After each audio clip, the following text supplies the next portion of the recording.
त्यांच्या वडिलांचे नाव शहाजीराजे भोसले व त्यांच्या आईचे नाव जिजाबाई असे होते.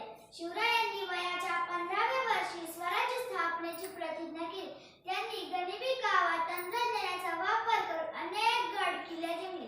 त्यांनी शक्तीपेक्षा युक्तीचा वापर करून अनेक बलाढ्य शत्रूंचा पराभव केला.